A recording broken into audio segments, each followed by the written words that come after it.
আসসালামু আলাইকুম viewers, GSM TV থেকে আমি আছি আপনাদের মাঝে। আশা করি সবাই ভালো আছেন। তো ভিউয়ার্স, আজ আমি আপনাদেরকে দেখাবো চায়না সিআরটি টিভি পাওয়ার প্রবলেম। তো ভিউয়ার্স, আমার ভিডিওটি যদি ভালো লাগে তাহলে অবশ্যই একটা লাইক করবেন এবং সাবস্ক্রাইব করে বেল আইকনটি বাজিয়ে দিবেন। তো চলুন ভিডিওটি শুরু করা যাক। তো সর্বপ্রথম আমরা বি প্লাসটিকে দেখবো আমাদের 110 বি প্লাস আসছে কিনা, অর্থাৎ 110 ভোল্ট আছে কিনা। সর্বপ্রথম কিন্তু আমাদের কাজ এটাই। তো যেহেতু নাই সেহেতু আমাদের এখন এসি ভোল্টেজটাকে পরিমাপ করে দেখব। দেখুন এসি আমাদের ঢুকছে, আমাদের কয়েল ফিউজ হয়ে কয়েল পর্যন্ত আসছে। দেখুন এই যে আমাদের কয়েলের এক মাথায় আছে, এক মাথায় নাই, অর্থাৎ কয়েলের এক পাশে আছে, অপর পাশে নাই। তো দেখুন আমাদের বোর্ডটি পুড়ে গেছে, আমাদের বোর্ডটি মনে হচ্ছে ব্লাস্ট হয়ে গেছে কোনোভাবে। তো আমরা এখন এটাকে কিভাবে রিপেয়ার করব সেটা আমি আপনাদেরকে দেখাবো। তো এখন আমি সর্বপ্রথম মিটার রেঞ্জটা ওমসে দিয়ে নেব। আমি সব কিছু চেক করে দেখব। দেখুন আমাদের কয়েলে এক মাথা আছে, দেখুন এই মাথা আছে, এই মাথা নাই, অর্থাৎ আমাদের কয়েলের যে দুইটা সাইড কানেকশন থাকে, এক সাইড কানেকশন আছে এবং অন্য সাইড কানেকশন নাই। তো আমরা ডায়োডগুলোকে পরিমাপ করে দেখব। যেহেতু পুড়ে গেছে, দেখুন ডায়োডটা আমাদের ফুল শর্ট। তো আমাদের ইনপুট ট্রানজিস্টার কী অবস্থা দেখি। দেখুন আমাদের ইনপুট ট্রানজিস্টার পুরোপুরি শর্ট দেখাচ্ছে। হ্যাঁ, এটাও শর্ট। 3807 কথা তো বলার, যেহেতু আমাদের ইনপুট ট্রানজিস্টার শর্ট হয়েছে সেহেতু আমাদের এটা অবশ্যই চেঞ্জ করে দিতে হবে। তো এখন আমি এগুলোকে চেঞ্জ করে দেখব। তো আমি সর্বপ্রথম আমার যে কয়েলটা আছে, আমি কয়েলটাকে খুলে নেব। দেখুন আমি কয়েলটা খুলে নিয়েছি। এখন আমি অন্য একটা পুরাতন সার্কিট থেকে কয়েলটাকে আমি লাগিয়ে দিব। তো এখানে যেহেতু আমাদের ডায়োডগুলো শর্ট আছে, তো আমাদের দুইটা ডায়োড শর্ট, এই দুইটা ডায়োড আমি ওপেন করে নিলাম।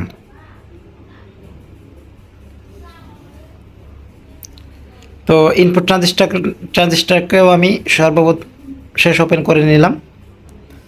একবার ওপেন করলে সুবিধা হয়।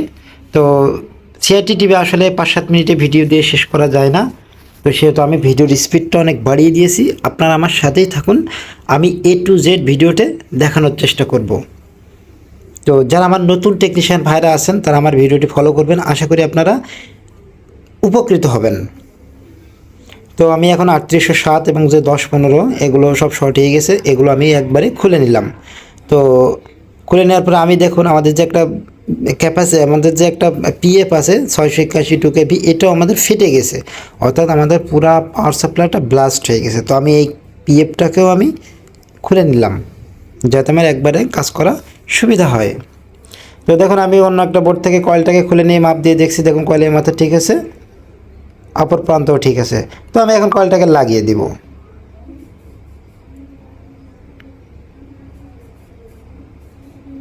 তো আমার কয়েলটা এখন লাগানো হয়ে গেছে, আমি এখন এটাকে সোল্ডারিং করে দিব। তো যারা এই ধরনের সার্কিটগুলোতে কাজ করবেন তারা একটু সাবধানতার সাথে কাজ করবেন। তো আমি এখন একটু থিনার দিয়ে আমার জায়গাগুলোকে আমি পরিষ্কার করে নিব যাতে আমার কাজ করাটা ইজি হয়। তো আমি পরিষ্কার করে দিলাম। এখন আমার যে কানেকশনগুলো যে মিসিং হয়ে গেছে, অর্থাৎ যে পুড়ে গেছে, এখন আমি কানেকশনটা একটা তারের মাধ্যমে জাম্পার করে দিলাম। তো আমার যে দুইটা ডায়োড আছে, এই ডায়োডের মার্কিং চিহ্ন দেওয়া আছে দেখুন প্লাস মাইনাস, সেই মার্কিং চিহ্ন অনুযায়ী আমি এটাকে লাগিয়ে দিলাম। এখন আমি এটাকে সোল্ডারিং করে দেব। তো দেখুন আমার ডায়োডটা লাগানো হয়ে গেছে এবং আমার সোল্ডারিং করাও হয়ে গেছে। এখন আমি অবশিষ্ট যে অংশ, এটা আমি কাটিং প্লাস দিয়ে সুন্দর করে আস্তে করে কেটে দেব। তো দেখুন ইনপুট ট্রানজিস্টার আমি নতুন একটা ট্রানজিস্টার নিয়েছি, দেখুন মাপ ঠিক আছে। অবশ্যই আপনারা নতুন হলেও জিনিসটা লাগানোর আগে অবশ্যই চেক করে দেখবেন, কারণ অনেক সময় নতুন বাজারের নতুন ট্রানজিস্টার খারাপ থাকে। তো আমি ট্রানজিস্টারকে স্ক্রু সাহায্যে ভালো করে সুন্দর করে টাইট করে দিব। এখন আমাদের যে পিএফ ছিল 681 2kV, এই পিএফটাকেও আমরা একবারে লাগিয়ে দিলাম। তো এখন আমরা 3807 এবং 10-15 যে দুইটা ট্রানজিস্টার আছে, এই দুইটা ট্রানজিস্টার আমরা আবারও লাগিয়ে দিলাম। অর্থাৎ আমাদের টোটালি যে পাওয়ারের পার্টসগুলো আছে, এই পার্টসগুলো আমাদের প্রায় ড্যামেজ হয়ে গেছে। তো আমি সবগুলো একবারে খুলে নিয়ে আপনাদেরকে দেখানোর চেষ্টা করলাম, যেহেতু ভিডিওতে সময় সংক্ষেপ।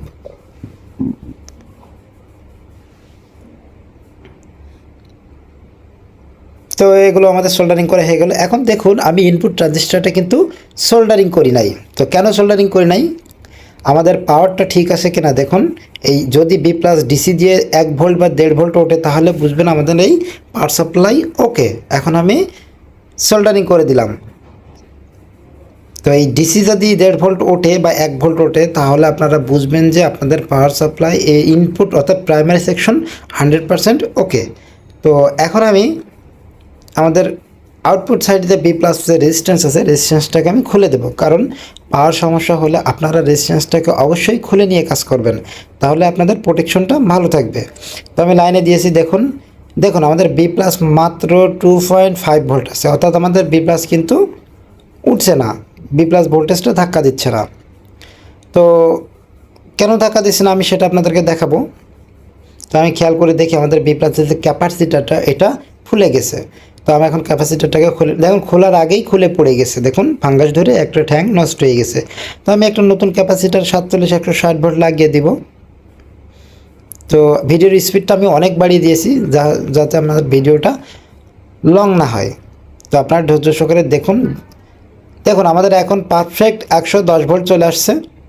দেখুন এখন আমাদের ড্রাইভারটাকে মেপে দেখব, ড্রাইভার ভোল্টেজটা।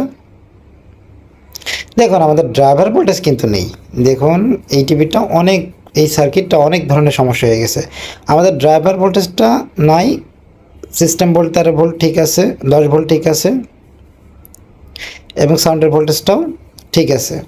তো এখন আমরা ড্রাইভারের যে ডায়োডটাকে আমরা পরিমাপ করে দেখব।